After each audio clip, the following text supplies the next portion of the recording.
Les voy a pedir que por favor vayamos en nuestras Biblias al Evangelio de Lucas capítulo 6 y vamos a dejarlo allí abierto en el capítulo 6 en el versículo 12. Lucas capítulo 6 verso 12. Vamos a empezar allí, pero vamos a pasar por varios textos, no muchos, pero lo suficientes para sentar con base bíblica en varios textos nuestra enseñanza de hoy. Lucas 6, 12.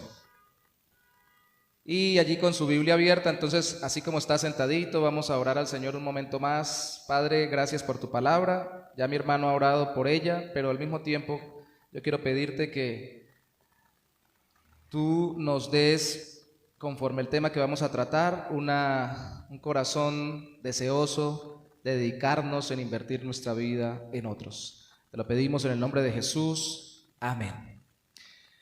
Ni Cristo se atrevió a discipular a todos los que le seguían. Él escogió a algunos para discipularlos. No podemos discipular sino algunas personas. Por ello debemos también elegir bien a quién vamos a discipular, y ese es nuestro tema de hoy: cómo invertir nuestra vida en otras personas, tanto en si las vamos a discipular como si nos vamos a dejar discipular por ellos. Entonces afirmamos en esta mañana que debemos dedicarnos sabiamente a elegir en quién invertimos nuestra vida si queremos discipular y ser discipulados. Nuestra serie es de enseñanza sobre el discipulado dedicado, cómo dedicarnos a discipular y ser discipulados. Hemos visto primero que debemos dedicarnos a la comunión, la relación en Cristo, debemos dedicarnos a la palabra, estudiarla juntos, meditarla juntos, debemos dedicarnos a la oración, buscar al Señor juntos en oración, individualmente, pero también juntos, que debemos dedicarnos a una vida sencilla, no enredarnos con muchas cosas en esta vida, para también poder dedicarnos a la evangelización personal, porque como dijimos la semana pasada, para poder discipular a alguien debemos evangelizarla si no es creyente, y si ya es creyente debemos profundizar en el evangelio, así que el evangelio es la base del discipulado. ¿Qué debemos buscar al escoger en quién invertimos la vida? Dos cosas nada más. Yo voy a tratar de que hoy sea lo más sencillo posible la enseñanza, aunque tengo varias citas. Guía divina y respuesta humana. Uno dice, pero ¿con quién me hago para que me discipule? ¿O a quién busco para discipular? Pues dos cosas tiene que tener: que Dios lo guíe y que la persona responda afirmativamente. Que la guía divina lo dirija, una guía divina directiva, y que la respuesta humana de la otra persona sea positiva, porque usted no puede obligar a nadie a que lo discipule, ni tampoco puede obligar a nadie a que se deje discipular.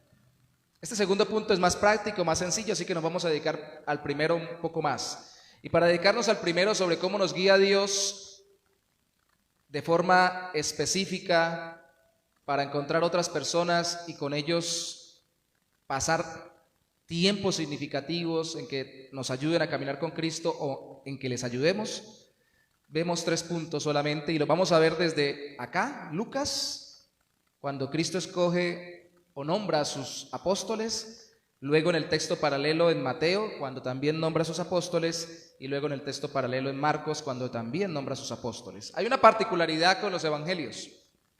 ¿Sí se ha dado cuenta? Que aunque tengan los mismos hechos, no los narran igual. ¿Por qué? Piénselo por un instante. ¿Por qué Lucas no narra exactamente igual o con las mismas palabras el mismo hecho como lo narra Mateo, ni Mateo como Marcos, ni Marcos como Mateo o como Lucas? ¿Por qué son diferentes las palabras y los relatos si es la misma situación? ¿Por qué? ¿Se equivocaron? De hecho, esta es una de las pruebas, dijo alguien alguna vez, científicas, pero más que científicas, legales, de que sus escritos son verdaderos. Porque cuando está haciéndose una investigación y se está preguntando cómo sucedieron los hechos, si los 3 testigos dicen exactamente lo mismo, se cuestiona el investigador de que aquí hay gato encerrado. Aquí como que se pusieron de acuerdo para decir lo mismo. ¿Por qué dicen, deberían decir, entre comillas, lo mismo en esencia, pero en detalles diferentes? Porque los tres son personas distintas, porque los tres estaban desde perspectivas diferentes y vieron las cosas de una manera como su personalidad, su situación les permitió verlo. Y aunque la palabra de Dios es inspirada totalmente, palabra por palabra, cada punto, cada trazo, o como lo traduce la Reina Valera que dijo Cristo, cada tilde y cada punto o cada coma, inspirada por el Espíritu Santo, Dios la inspiró a través del Espíritu Santo por personas con personalidades distintas, situaciones diferentes, y usó eso para que los relatos se complementen. Como cuando usted utiliza diferentes perspectivas de un mismo suceso en diferentes ángulos. Todo se complementa y eso es lo que quiero que hagamos en esta mañana. Cristo ya tenía discípulos en el sentido básico de seguidores.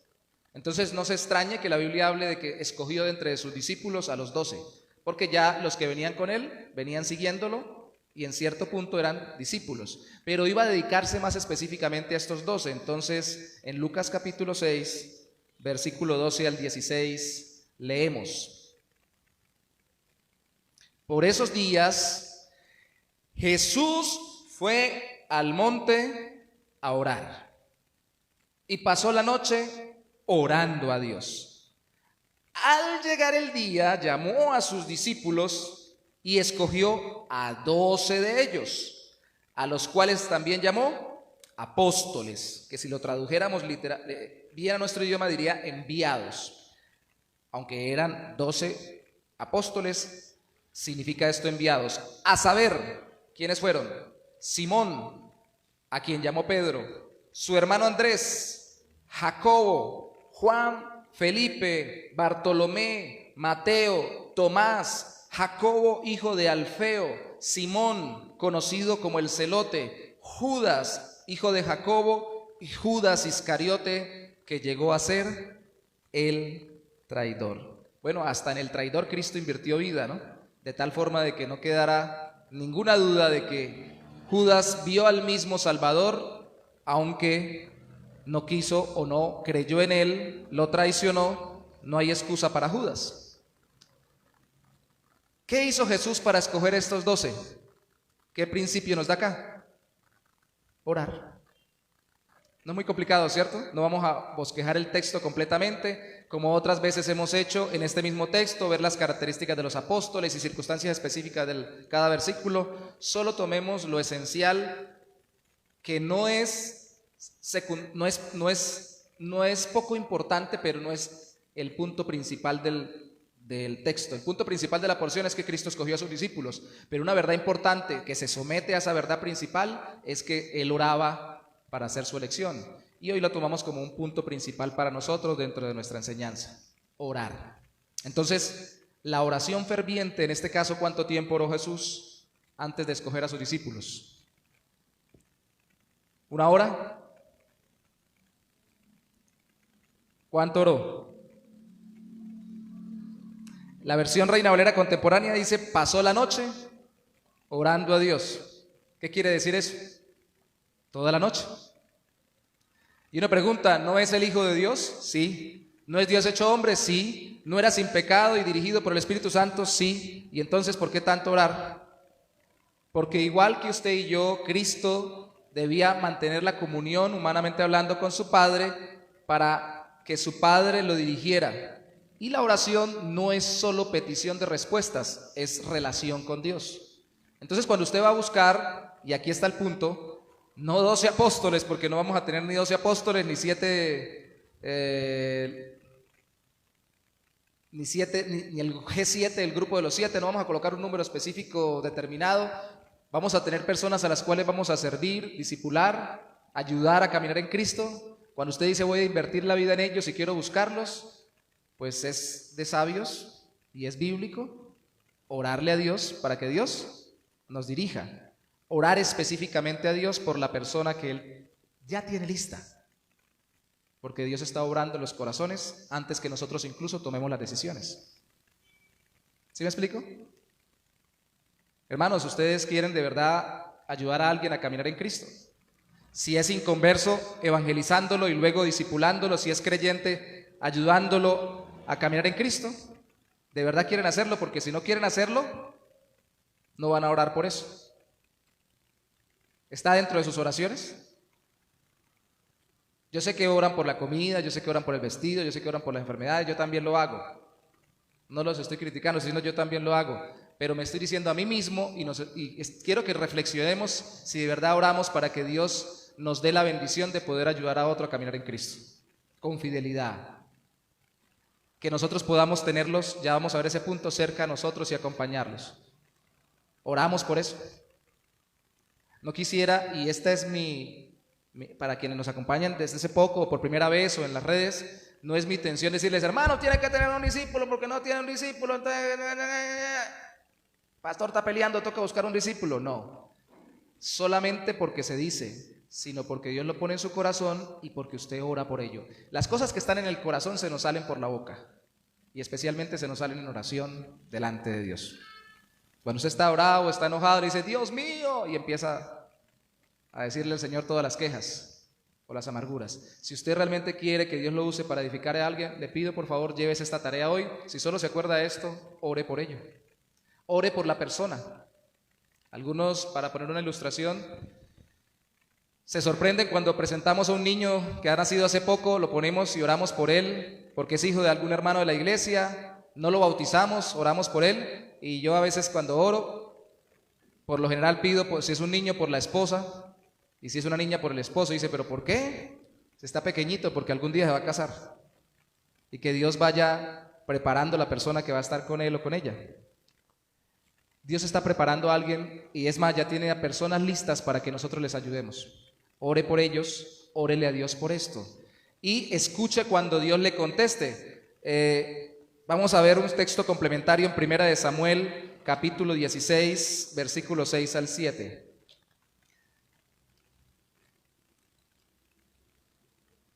Primera de Samuel, Antiguo Testamento. Si se le dificulta, quédese ahí en el Nuevo Testamento, que ahí vamos a volver y yo le leo. Primera de Samuel, capítulo 16, para que no pierda la línea en el Nuevo Testamento. El Antiguo Testamento muestra que hombres que se llamaban profetas eran usados por Dios para escoger a personas para oficios. Dios escogió a David para ser rey, y el profeta que usó para ungirlo como rey fue a Samuel. Pero cuando Samuel estaba en el proceso con la familia de David, dice el capítulo 16, versículo 6 de Primera de Samuel, cuando todos estuvieron reunidos, ¿cuáles todos? Todos los hijos de Isaí. Samuel vio a Eliab y pensó, seguramente este es el que Dios ha escogido. Pero el Señor le dijo, no te dejes llevar por su apariencia ni por su estatura, porque este no es mi elegido. Yo soy el Señor y veo más allá de lo que el hombre ve. El hombre mira lo que está delante de sus ojos, pero yo miro el corazón. Ese es un principio bíblico para saber a quién quiere Dios usar. Ya Samuel fue uno solo, David hubo uno solo. No vamos a escoger un rey para Israel, simplemente vamos a pedirle al Señor que nos dirija a una persona que podamos ayudar a caminar en Cristo. Pero preguntémosle a Él, porque a veces nos dejamos llevar por las apariencias y no por lo que Dios quiere obrar o está obrando en el corazón de la persona. Con fulanito, con sutanito, porque es que me cae bien, porque tal cosa. Sí, claro que tienen que haber afinidades, pero mire las necesidades del corazón y mire la disposición del corazón, ya lo vamos a hablar. Oración ferviente, primer punto, ore al Señor. Segundo punto, para la guía divina, patrones o parámetros o paradigmas divinos. Mateo capítulo 9. Vamos al texto paralelo en Mateo capítulo 9, en el versículo 35, y vamos a ir desde allí para llegar al capítulo 10, donde se narra que Cristo escoge a los discípulos. Mateo 9:35 nos da el contexto en que Cristo escoge los discípulos. No solamente oró toda la noche, eso nos lo dice Lucas, sino que aquí nos narra otra particularidad. Mateo 9:35 dice: Jesús recorría todas las ciudades y las aldeas y enseñaba en las sinagogas de ellos, predicaba el evangelio del reino y sanaba toda enfermedad y toda dolencia del pueblo. Al ver las multitudes, Jesús tuvo compasión de ellas, porque estaban desamparadas y dispersas como ovejas que no tienen pastor. Entonces dijo a sus discípulos, recuerde que ya venían siguiéndolo a él, antes de escoger a 12 particularmente: ciertamente es mucha la mies, pero son pocos los segadores, o los que recogen la mies, o como decía Michael hoy, los cosechadores. Por tanto, pidan al Señor de la mies que envíe segadores a cosechar la mies. ¿Qué es la mies? Cuando el cultivo ya está para ser recogido. ¿A qué simboliza o a qué lo está llevando el Señor? A las personas que están listas para ser ayudadas a caminar con Cristo. ¿Y cómo estaban esas personas? Se veían desamparadas y dispersas. ¿Y qué tuvo Jesús por ellos? Compasión. Mientras hacía los milagros y demás, los que iban con él lo iban viendo hacer todo ello, y el Señor les pidió que oraran. Cristo les pidió que le pidieran a Dios, al Señor de la mies, al dueño de las almas, simbolizadas por la cosecha, que enviara personas a ellas, personas que segaran esa cosecha. Verso 1 del capítulo 10, Jesús reunió a sus 12 discípulos y les dio poder para expulsar a los espíritus inmundos y para sanar toda enfermedad y toda dolencia. Estos son los nombres de los 12 discípulos o 12 apóstoles: primero Simón, llamado Pedro, y Andrés, su hermano, luego Jacobo y su hermano Juan, hijos de Zebedeo, Felipe, Bartolomé, Tomás, Mateo, el recaudador o cobrador de impuestos, Jacobo, hijo de Alfeo, Tadeo, Simón el cananista, y Judas Iscariote, que después lo traicionó. Son los mismos, pero aquí nos dice algo más. Ellos iban con él, los acompañaba mientras, ellos lo acompañaban a él mientras lo veían tener compasión de la gente, y él los mandó a orar. ¿Qué queremos decir con patrones divinos? Que ellos ya venían andando con Cristo, acompañándolo en su obra y orando por las personas y sintiendo compasión por las almas. ¿A qué nos referimos cuando usted tenga en cuenta patrones divinos? Que los intereses y las prácticas cristianas sean afines en la persona que quiero que me mentoree o disipule, o que quiero disipular. Es decir, que yo vea que le gusta la oración, que yo vea que tenemos un mutuo interés en la Biblia, que yo vea que tenemos un mutuo interés en que Dios nos guíe, que incluso yo vea que en énfasis doctrinales basados en el Evangelio o en énfasis prácticos de la vida cristiana tenemos afinidad. Y entonces, si tenemos afinidad en esos aspectos prácticos, al verlo caminar en Cristo, pues le digo: hermano, usted me puede acompañar si creo que me puede discipular. O le digo: hermano, ¿lo podría acompañar en su vida cristiana y discipularlo? Porque veo que somos afines, porque veo que tenemos el deseo de caminar con Cristo y que tenemos ciertas cosas como Cristo las compartía con sus discípulos. Ya oraban y tenían compasión por las almas. Eso es todo. No tiene usted que buscar una persona con la que no tenga ninguna afinidad. ¿Sí me explico? ¿Seguro? Creo que estoy tratando de ser claro. Yo sé que yo me enredo, estoy tratando de hacerlo desenredado. Como discípulo, pregunto si voy a pedirle a esa persona que se deje discipular, acompañar por mí para que crezca en el Evangelio. Esa persona busca lo que yo busco, en Cristo, busca a Dios, busca su palabra, busca ser edificado, o por lo menos se parece en algo a lo que yo busco en Dios. Y si lo quiero como discipulador, me pregunto, quiero que me discipule, ¿conoce y vive lo que yo necesito conocer y vivir en Cristo? Y aquí hay una cuestión especial. Puede que la persona que me discipule no sea tan erudita como yo en conocimiento, no sabe tanta Biblia. O puede que no sea tan antigua en el caminar con Cristo, tenga menos años caminando con el Señor. O puede que no sea tan experimentada en el ministerio, tal vez nunca ha tenido un llamado ministerial en una iglesia. O puede que no sea en algún área tan capacitada o tan experimentada como yo. Pero aquí aplicamos el principio del mentoreo. Si tiene mucho menos conocimiento que yo, pero yo necesito crecer en carácter y esa persona se le ve un carácter cristiano que me sirve a mí para que me edifique en Cristo, le digo, hermano, discípuleme. ¿Puede hacerlo? Dijimos que el discipulador escoge al discípulo, pero como estamos entre hermanos, podemos decirle, hermano, obviamente si él no quiere, no. Yo veo que su vida me sirve a mí para que me mentoree, me discipule, me acompañe, para crecer sobre todo en carácter. Obviamente no le voy a pedir que sea un hereje que me enseñe en carácter porque no coordinaría con la Biblia. Pero así yo tenga más conocimientos y tiempo caminando en el Señor, en el cristianismo el carácter no se forma solo por el conocimiento, ¿sabe? Ni por el tiempo. Hay gente que tiene mucho tiempo en el Evangelio y sabe mucho y es muy madura. Y hay gente que tiene muy poco tiempo y no sabe tanto y qué carácter de Cristo manifiesta.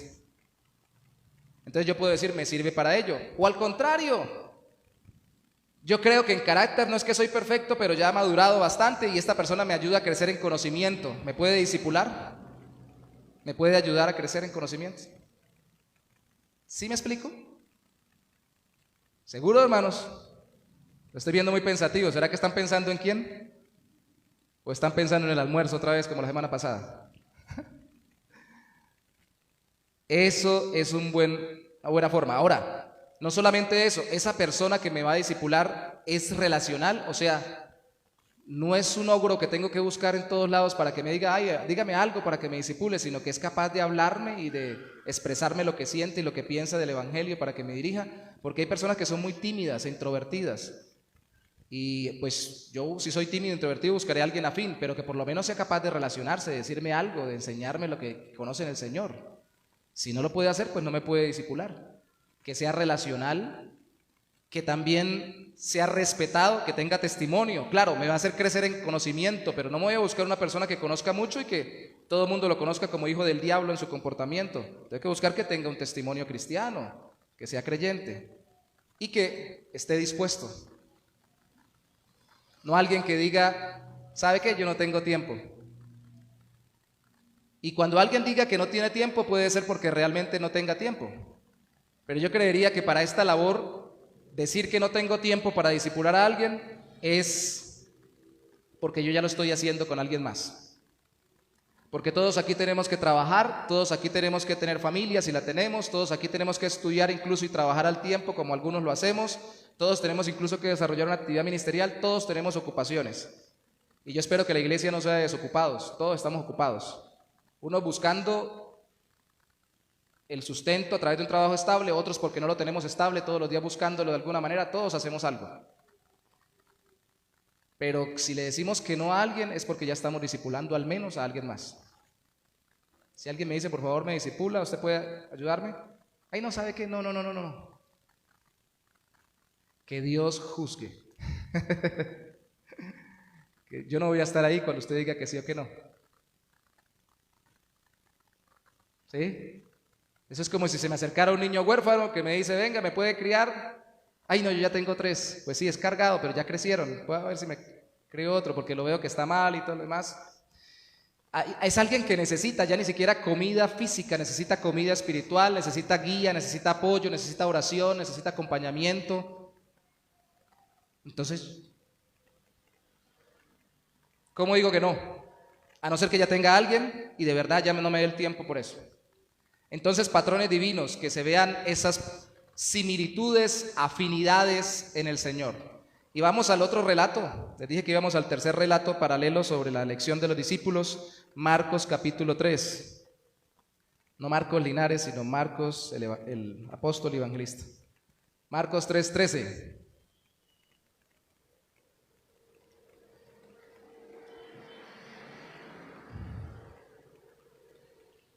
En Marcos 3:13 se nos dice lo siguiente, leámoslo completo hasta el 19. Marcos 3:13 al 19 dice, después Jesús subió a un monte, aquí no dice que oró toda la noche, pero eso es complementario, recuerden, aquí lo que resalta es que subió a un monte para hacer la lección y llamó a los que él quiso y ellos se reunieron con él a 12 de ellos, los designó para que estuvieran con él, para enviarlos a predicar y para que tuvieran el poder de expulsar demonios. Estos 12 eran Simón, a quien puso por nombre Pedro, Jacobo y su hermano Juan, hijos de Zebedeo, a quienes les puso por nombre Boanerges, que significa hijos del trueno, Andrés, Felipe, Bartolomé, Mateo, Tomás, Jacobo, hijo de Alfeo, Tadeo, Simón el cananista y Judas Iscariote, que fue quien lo traicionó. Son los mismos, algunos nombres cambian porque habían sobrenombres o nombre del papá. El que le llaman Bartolomé era porque era hijo de Ptolomeo. Bartolomeo, es una forma de decirlo. ¿Qué particularidad ve usted aquí, hermanos? Si ya hablamos de la oración en Lucas, si ya hablamos de patrones, alguien que venga afín a mí, sirviendo al Señor y que tengamos afinidades, ellos venían con él orando y sintiendo compasión por la gente. Aquí hablemos de encuentros divinos, es decir, el Señor quería que se encontraran con él y se quedaran con él. Resaltemos esto. Versículo 13. Llamó a los que él quiso y ellos se reunieron con él. Pero mire cuando dice lo que tenían que hacer, cómo resalta el que permanecieran con él. Verso 14, a 12 de ellos los designó para que estuvieran con él. Luego sí ya para enviarlos a predicar, para que tuvieran el poder de expulsar demonios. Para estar con Cristo, para permanecer con él. El discipulado es de compañerismo. Pero algunos han resaltado el hecho de que Cristo escogió a algunos discípulos para que estuvieran con él, que previamente habían tenido experiencias muy significativas cuando se encontraron con él. ¿Como quién? Volvamos a Lucas, capítulo 5. Hay un apóstol, varios que eran pescadores, pero uno que tuvo una experiencia especial cuando se encontró con Cristo. Lucas 5. Dice que en cierta ocasión, el versículo 1 dice, Jesús estaba junto al lago de Genezaret y el gentío se agolpaba sobre él para oír la palabra de Dios. Jesús vio que cerca de la orilla del lago estaban 2 barcas y que los pescadores habían bajado de ellas para lavar sus redes. Jesús entró en una de aquellas barcas, la cual era de Simón, el que iba a llamar después, y le pidió que la apartara un poco de la orilla. Luego se sentó en la barca y desde allí enseñaba a la multitud. Cuando terminó de hablar, le dijo a Simón, lleva la barca hacia la parte honda del lago y echen allí sus redes para pescar. Simón le dijo, maestro, toda la noche hemos estado trabajando y no hemos pescado nada, pero ya que tú me lo pides, echaré la red. Así lo hicieron y fue tal la cantidad de peces que atraparon que la red se rompía. Entonces hicieron señas a los compañeros que estaban en la otra barca para que vinieran a ayudarlos. Cuando aquellos llegaron, llenaron ambas barcas de tal manera que poco faltaba para que se hundieran. Cuando Simón Pedro vio esto, dijo, yo lo hago mejor. Eso no me impresiona. ¿Qué pasó? Dice la Biblia que él sí se impresionó al punto que cayó de rodillas ante Jesús y le dijo, Señor, apártate de mí porque soy un pecador. Y es que tanto él como todos sus compañeros estaban pasmados por la pesca que habían hecho. También estaban sorprendidos Jacobo y Juan, o sea, los impresionó también a ellos, no solo a Pedro. A estos también los escogió el Señor. Los hijos de Zebedeo, que eran compañeros de Simón, pero Jesús le dijo a Simón, no temas que desde ahora serás pescador de hombres. Llevaron entonces las barcas a tierra y lo dejaron todo para seguir a Jesús. Miren, hermanos, un predicador lo pone así, con esta anécdota o esta historia simbólica. Un hombre iba para una cita de trabajo y llegó tarde. Y cuando le preguntaron en la entrevista por qué llegó tarde, dijo, venía en el camino y cruzando la calle me atropelló una tractomula. ¿Qué pensaría usted si es el entrevistador? El que lo estaba entrevistando le dijo, ¿cómo es posible que usted lo haya atropellado una tractomula y ni sucia tiene la ropa? Con un impacto de esa magnitud, debió haber muerto o mínimo tuvo que haber quedado herido.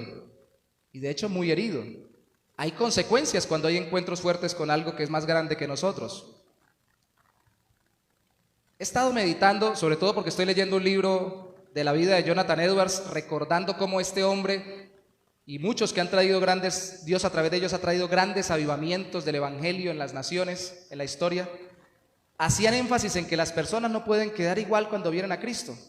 A veces somos muy facilistas y dejamos que personas digan que caminan con Cristo, pues pueden hacerlo, pero creemos que caminan con Cristo sin que haya cambios profundos en su vida. Y a veces es tan profundo el encuentro con el cambio, cuando se encuentra uno con Cristo, que hay experiencias que cuando nos ponemos a comentarlas son muy fuertes en el caso de algunos. En el caso mío, cuando me encontré con el Señor, comentaba ayer con Brian, recordando cómo yo sentí ciertas cosas raras, que no las voy a describir aquí para que no se hagan ídolos con las manifestaciones. Pero sobre todo yo le decía a mi compañero de estudio de ese momento, amigo, le decía, usted no entiende, yo soy distinto. Me decía, pero yo lo veo igual, pero yo me siento raro, yo me siento diferente. Y empecé a aborrecer el pecado y a amar a Dios y a querer buscarlo hasta encontrarlo en el Evangelio. Hubo un choque que vino directo a mi corazón del Señor por su palabra y por la obra de su Espíritu, que no me dejó igual.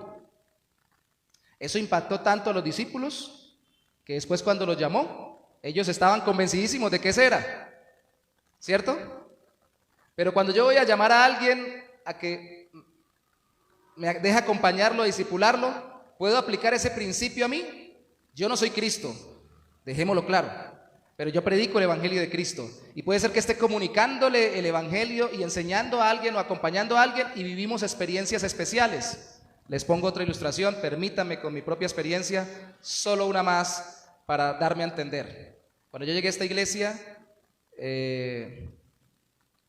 venía a trabajar entre semana y los fines de semana me devolví a Cúcuta, a mi familia, a trabajar y a levantar obra. Y llegó el chikungunya. ¿Cuántos de los que están aquí lo experimentaron? ¿No? No, hermano, usted no sabe lo que es rico. Que le duele a uno hasta el último cabello que no duele o la uña que no duele. Y había muchas cosas que estaban pasando en mi vida, cuestiones laborales y de todo tipo, pero cuando yo estaba acá trabajando tenía el chikungunya máximo furor, casi me atropellan por ahí en una calle porque yo iba pasando, algunos le llamaron en ese momento la enfermedad de los muertos vivientes, ¿no? Porque todos caminaban así, como bailando, la película en que canta Michael Jackson. Y yo iba caminando más o menos así, y casi me cargan en una avenida acá de Bucaramanga porque el carro venía y yo no fui capaz de correr. Ahí me sacó el quite. Y en una semana de esas, experimentando eso, sintiéndome lejos de mi casa, estando aquí bastante emocionalmente afectado, que de casa me llamen y me digan que todos están enfermos y que todos están muy mal y que todos están por la clínica y que además de eso no hay quien los acompañe y todo lo demás, yo quería dejar botado trabajo, dejar botado todo acá y devolverme corriendo. Bueno, no podía ni correr, pero devolverme como pudiera.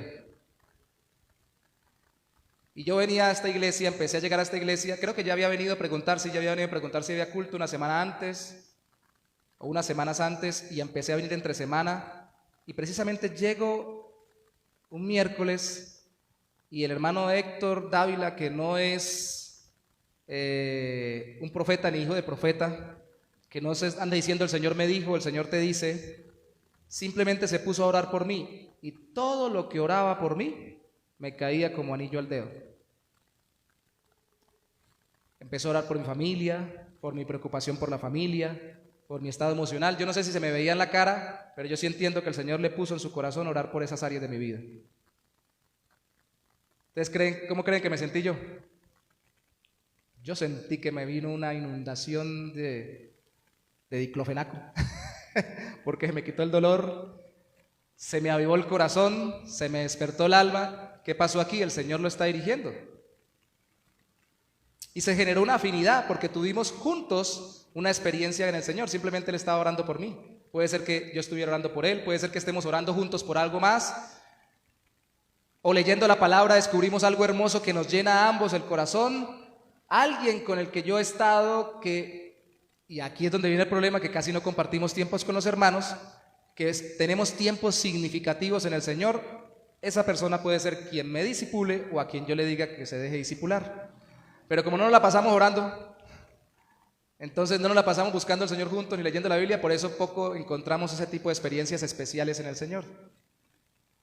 Cuando algo así pasa, genera afinidades profundas, muy fuertes, arraigos por experiencias en Cristo, porque no solamente el evangelio es intelectual, lo es, da conocimiento, es experimental, es la vida del Señor obrando en nuestra vida. Y hay marcas de experiencias en el Señor que nadie nos las va a borrar. Así que si quiere discipular a alguien, mira a ver con quién le ha pasado algo especial. Y con nadie. Bueno, entonces vaya y ore con alguien a ver si le pasa algo. Pero no busque ahora como la gula espiritual, no, a ver a quién le pasa algo cuando esté orando, no. Puede ser que simplemente oremos y sintamos afinidad, como lo hablamos un rato en patrones, y veo que tiene cierta afinidad conmigo en el deseo de buscar más de oración, buscar más al Señor en su palabra, y ahí se va generando la relación. ¿Cómo se establecen las relaciones y cómo se afirman las relaciones? Relacionándonos. ¿Recuerdan lo que le dije la semana pasada sobre nadar? ¿Cómo se aprende a nadar? Nadando. ¿Sí?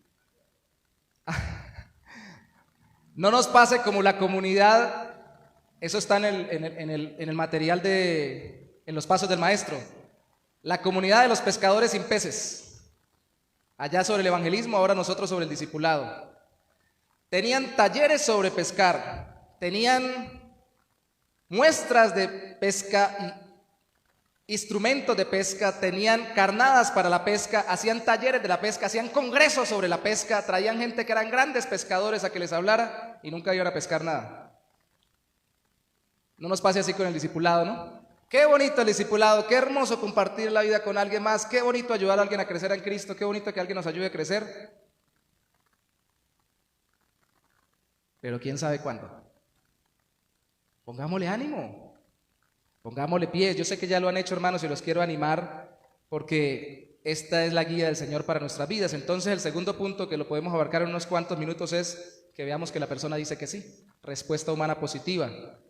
Al llamado verbal, Cristo en Lucas capítulo 5, versículo 27, llamó y dijo, síganme. Ahí mismo en el capítulo 5, para no ir a otro lado. Después de esto Jesús salió y habló a un cobrador de impuestos llamado Leví, que estaba sentado donde se cobraba los impuestos, y le dijo, sígueme. Leví se levantó y dejándolo todo, le siguió. Aquí hubo conversión, obviamente, y obviamente si le predicamos a alguien que se convierte, ese es un candidato para discipular. ¿Sí? Sea padre responsable. Si usted le predica a alguien y alguien se convierte, discipúlelo. Padre espiritual responsable. Aquí usted no se va a presentar como el Salvador, como Cristo se le presentó a Leví, va a presentar a Cristo, y si se convierte, es decir, si acepta que es pecador y se rinde ante el Salvador, rinde su vida a Cristo por medio de lo que usted le ha predicado, y cuando usted le hace el llamado a que venga a Cristo, pues entonces discipúlelo, acompáñelo. Y si es un creyente ya, y simplemente usted ve que le puede ayudar y le llama ya no a que se convierta, sino a que se deje edificar, y él dice que sí, discipúlelo. Pero lo otro es a las grandes exigencias. Lucas capítulo 9, versículo 23. La gente sabemos que dice que sí cuando la cosa se pone dura. Cuando la cosa está suave, todo el mundo dice que sí. Lucas 9, 23 al 24. Primero para conversión, esos dos versículos.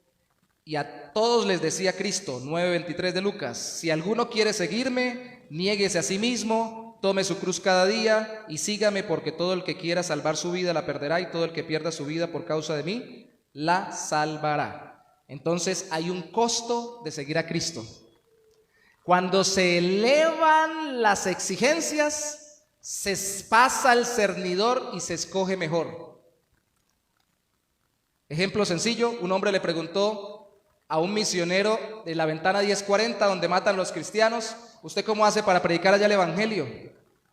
Para saber si una persona es creyente. Le dijo, fácil, se convierte y camina, porque la vida la está arriesgando. Más bien ustedes cómo hacen aquí a este lado del mundo, que todo el mundo dice que es cristiano, no arriesgan la vida, no arriesgan nada, y todo el mundo se llena la boca diciendo que es cristiano. No hay una exigencia alta, no hay riesgos, no lo van a matar, no lo van a meter preso. Entonces, cuando usted predica y la persona se convierte, mostrándole que de verdad tiene que seguir a Cristo por encima de todas las cosas, está poniendo la exigencia más arriba, y esa es una persona para discipular.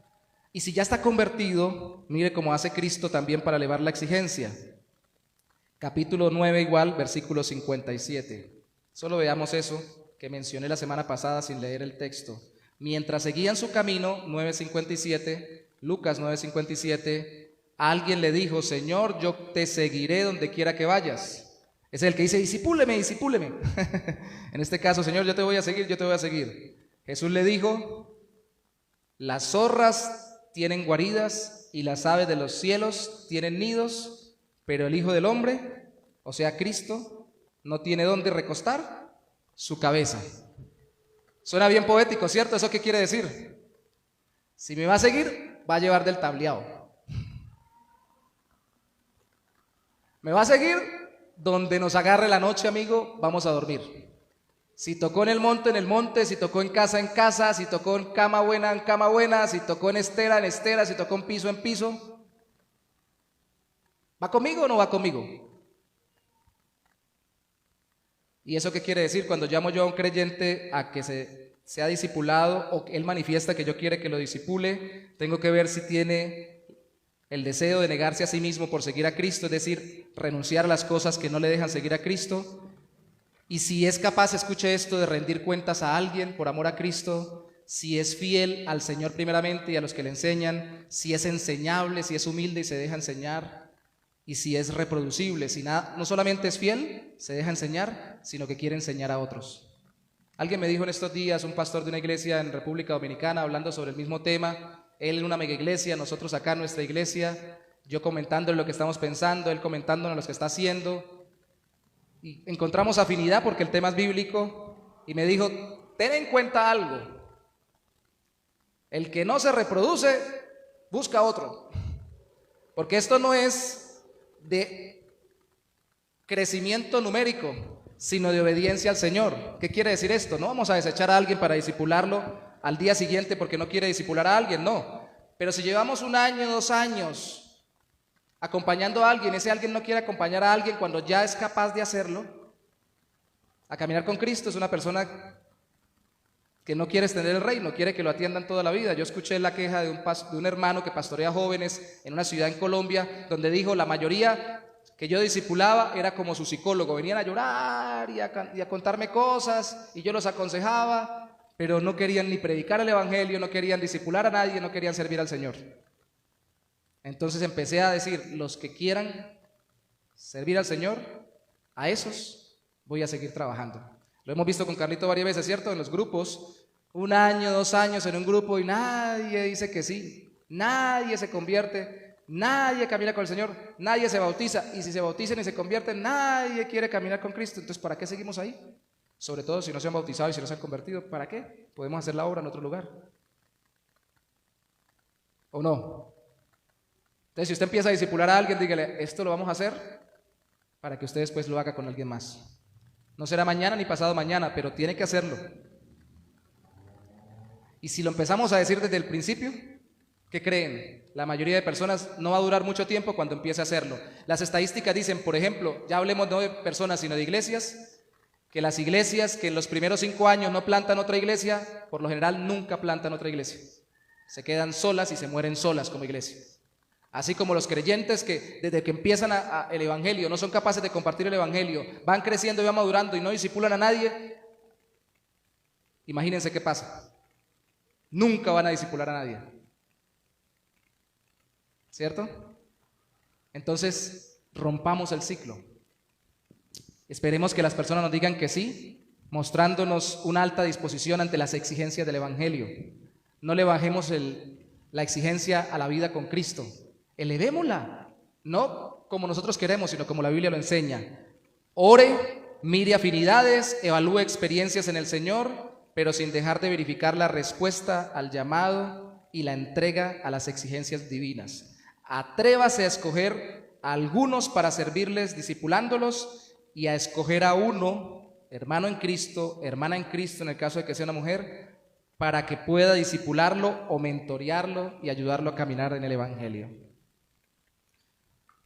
Voy a contar algo que vivimos ayer, Brian, para que los hermanos sepan, una cosita sencillita de ejemplo. Una persona preguntó, y yo no sé si lo resalté lo suficiente, hablé de la parte de iglesia, preguntó en Lebrija, ¿y ahora usted es el pastor de acá? Le dije, no, hermana, aquí lo que queremos es que sea una iglesia autónoma. pero yo sí estoy pendiente de ellos. Creo que lo dije de esa manera, ¿cierto? Traté de explicar, estoy discipulándolos, porque ellos necesitan, y hay alguien que está pendiente de mí también. Yo también lo necesito. Tenía muchas dudas, pero en ese aspecto por lo menos bajó un poquito la inquietud. Porque es tremendo, hermanos, cuando como creyentes nosotros no asumimos la responsabilidad de otros. Escuche esto, y pasa con mucho pastor en mucha iglesia, y mucho líder en mucha iglesia, y mucho creyente en mucha iglesia. Quiere los mejores discípulos, pero no quiere ser discípulo. Entonces, seamos lo uno, seamos lo otro. Que alguien nos acompañe y nosotros acompañemos a otros a caminar con Cristo. Tal vez tengamos que enseñarles a leer, incluso en la Biblia alguno que estemos discipulando se convirtió y no sabe leer. Eso es parte del discipulado. Tal vez tengamos que, si ya sabe leer, enseñarle a leer bien. Porque hoy en día el bachiller colombiano, decía mi papá, que decía un señor que ya murió, tiene un mar de conocimiento con 1 centímetro de profundidad. Decía, buscamos plazas de trabajo para bachilleres analfabetas. A veces salimos del bachillerato y hasta de la universidad y leemos un libro y no sabemos qué entendemos. Entonces, acompáñelo a entender la Biblia. Acompáñela a comprender lo que la palabra de Dios dice. Acompáñela a orar, a caminar en Cristo. Acompáñeme a mí a orar. Póngase sobre sus pies, por favor, y vamos a orar. Mientras estaba predicando, espero que estuviera muy pensativo, porque estaban pensando a quién, y estén sacando dudas y no piensen que tiene que ser una persona perfecta la que me discipule, pero sí afín y que me sea edificante en algún área. Ni tengo que buscar una persona perfecta para discipular, pero sí que en lo mínimo se haya convertido o esté mostrando testimonio de conversión, o que siendo creyente sea enseñable, sea fiel y que quiera reproducirse o tener discípulos. Padre, yo no sé con qué vino cada uno de mis hermanos, mis hermanas en Cristo, las personas que están acá en su corazón. Tal vez este tema esté muy lejos de nuestra mente, porque está lejos de nuestro corazón, en el sentido de que no lo tenemos pendiente todos los días. Tenemos pendiente muchas cosas: trabajo, finanzas, familia, relaciones de amistades. Hay muchas cosas, necesidades, obligaciones, problemas, tribulaciones. Pero tú no nos has llamado a enfocar nuestra vida en eso, Señor, y a que pasemos la vida viviendo como todos los demás, afanados y turbados por el pan de cada día, y a veces por el pan de todos los días que vienen. Tú nos mandaste a vivir cada día, porque cada día trae su propio afán, a confiar en ti y a buscar primeramente tu reino y tu justicia. Tú nos mandaste a salirnos de los problemas y a confiar en que en Cristo tenemos perdón de pecados, restauración de la relación contigo, y ahora vivir en relación contigo con esa realidad como algo que nos llena, nos da paz, y como la relación que realmente nos da sentido y propósito en esta vida, así tengamos todas las adversidades enfrente. Pero también nos has mandado, Señor, nos has llamado a predicar este evangelio y acompañar a otros también a caminar con Cristo, a caminar en Cristo, a vivir para tu gloria. Yo sé que aquí hay hermanos que ya son papás, algunos ya tienen, como los hermanos más antiguos, hijos ya criados y con familia, y han sido padres responsables con mucho esfuerzo, con mucho sacrificio. Enséñanos a ser padres espirituales, a tener esa paternidad espiritual de acompañar a alguien en la fe y en el caminar con Cristo. Que así como nos desvelamos, oramos, buscamos lo necesario en lo físico y en lo familiar por los que tú nos diste como hijos, así busquemos entregar nuestra vida, invertir nuestra vida, dedicar parte de nuestra vida a aquellos que tú nos muestras como personas que se han convertido y que necesitan acompañamiento, y que tú nos permitas el privilegio de que otros nos acompañen, que otro nos discipule, que otro nos dirija en Cristo. Sabemos, Señor, que esto no es perfecto, es la iglesia, pero sabemos que tú estás con tu Espíritu en nosotros, y de parte de nosotros nos guías y nos diriges y nos guardas para hacerlo en tu nombre cada vez más fielmente. Y hay una cosa que se nos olvida, Señor: Y es que entre más lo vivimos, más nos va a gustar y más vamos a querer profundizar esas relaciones, porque más seremos iglesia. Y el amor que Cristo habló, que Él dejó, el amor que el apóstol Juan tanto resalta que debe haber entre hermanos en la Biblia, allí se manifestará más plenamente en estas relaciones de discipulado profundo y verdadero. Ayúdanos, oh Santo Señor, a amarnos de amor verdadero, de tu amor. Te bendecimos y te damos gracias en esta mañana en el nombre de Jesús. Amén y amén.